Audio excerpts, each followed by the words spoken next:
Euphoria is a phenomenal show that follows a group of high school students as they navigate love and friendships in a world of drugs, sex, trauma, and social media. Audiences around the world have been captured by the work of director Sam Levinson, composer Labyrinth, and the ensemble cast led by Zendaya with stunning cinematography, music, and lighting alongside some outstanding performances. Where I find Euphoria most interesting, however, is its emphasis on character development, and it led me to formulate a theory. Are the characters of Euphoria just a representation of the 7 deadly sins? Now I know this might sound like an overinterpretation, but hear me out. Also, while you're at it, if you want to support the channel, please like this video and subscribe if you enjoy these video essays. Euphoria uses cold opens and narration to establish deep backstories for each of its main characters, and we as the audience are immediately invested in why they are the people they are and why they express themselves in a certain way. Namely, there are 7 main characters, each with their own struggles, and when you think about it, they all have very unique personalities.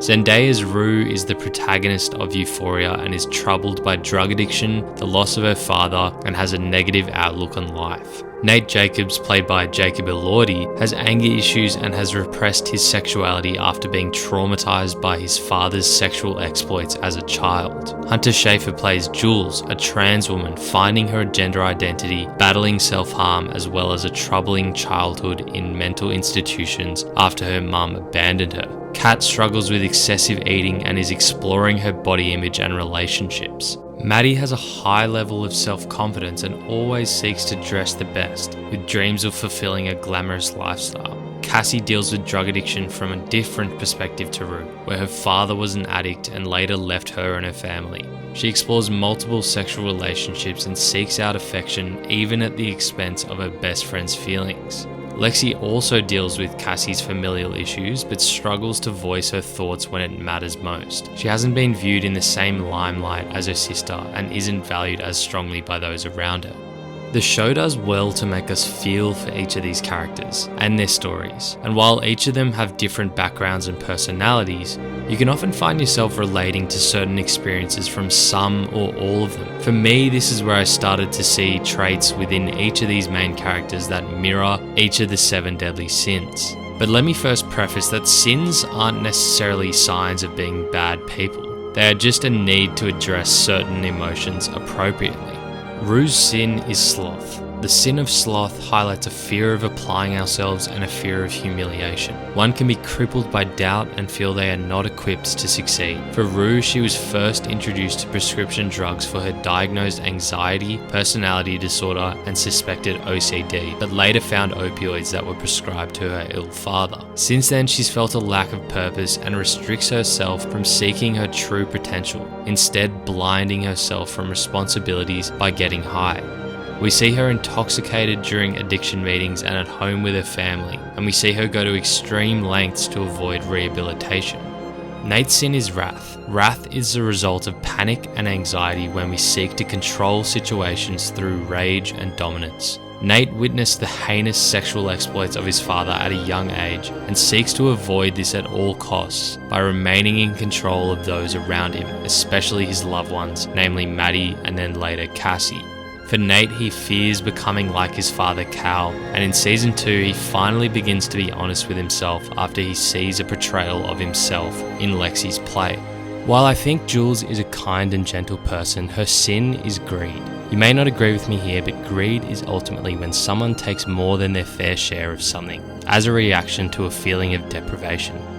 For Jules, her journey of exploring her gender and sexuality, as well as her childhood trauma of being admitted to a psychiatric hospital by her mother, has caused her to feel vulnerable and neglected. In response to this, she compensates by finding people to sleep with on dating apps and seeking affection from nearly anyone she's close to, her old friends, Rue, Elliot, and more. In a heartbreaking scene in season 2, Rue even tells Jules of her greed for love. No, the fuck you don't. You love being loved.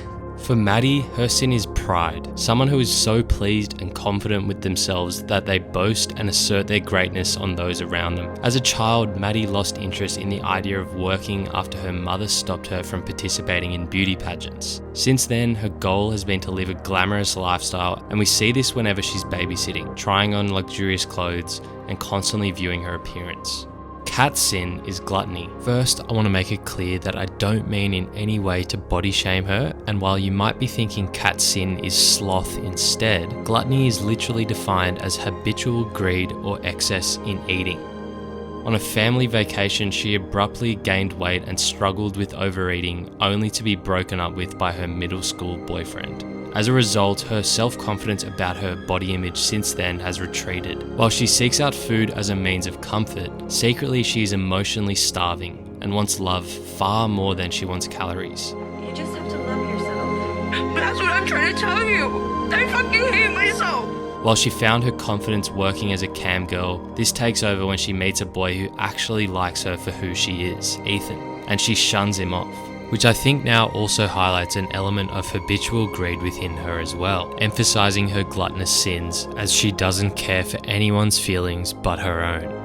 Lexi and Cassie have both been troubled by their familial experiences with their father also being addicted to drugs and later vanishing from their lives. However, they've both dealt with that trauma in different ways. For Cassie, she is ultimately lonely, seeking connection and acceptance from others through different relationships, first with McKay, then Daniel, and later Nate, even though he's her best friend's ex-boyfriend. For this, her sin is lust, and this leads her to feelings of anxiety and guilt, and we see her slowly breaking down in season 2 because of it. Lexi, on the other hand, while she is more centered, her sin is ultimately envy. Those that are envious are confronted with an idea of being incomplete and feel a need for improvement. Lexi has struggled to voice her concerns as a result of her childhood, but in season 2 we get a glimpse of her true feelings in her play. We see the struggle of living in her sister's shadow in terms of relationships, and her guilt to be more vocal in Rue's life. Lexi has been envious of those who have been more confident with themselves and are able to speak freely. Finally, her transformation begins when she meets Fezco, someone she can have open conversations with and feel a sense of connection. Ultimately, each of these main characters in Euphoria embody unique vulnerabilities that have stemmed from adversity and trauma they've experienced in their earlier years. These 7 deadly sins are not signs of being bad or evil people, but merely a need to address their emotions and failings in an honest way. While some have a native appetite for changing who they are for the better, others remain more stagnant, and it will be interesting to see how they develop in season 3. Thanks so much for watching this video essay. If you enjoyed it, hit the like button and let me know what you thought down in the comments. Also, please let me know which characters I should do next.